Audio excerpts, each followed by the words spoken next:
Hamas के senior रहनुमा खलीलुल हैया के बेटे अज़ामुल हैया गज़ा में इजरायली हमले में शहीद हो गए। हमास से मुंसलिक मीडिया आउटलेट्स ने अज़ामुल हैया की शहादत की तस्दीक कर दी। रिपोर्ट्स के मुताबिक सहूनी फौज ने अज़ामुल हैया को गज़ा सिटी के इलाके अल-दुराज में फ़ज़ाई हमला करके शहीद किया। बुध के रोज़ की गई इस कार्रवाई में अज़ामुल हैया बुरी तरह जख्मी हो गए, जो कुछ घंटे जिंदगी और मौत की कशमकश में मुब्तला रहने के बाद चल बसे। अज़ामुल हैया इजरायली हमलों में शहीद होने वाले खलीलुल हैया के चौथे साहबजादे थे।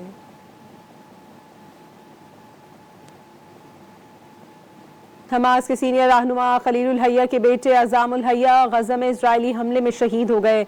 हमास से मुंसलिक मीडिया आउटलेट्स ने अज़ामुल हैया की शहादत की तस्दीक कर दी।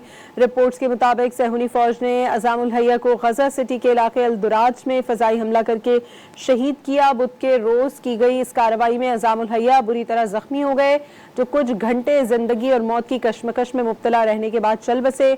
अज़ामुल हैया इजरायली हमलों में शहीद होने वाले खलीलुल हैया के चौथे साहबजादे थे।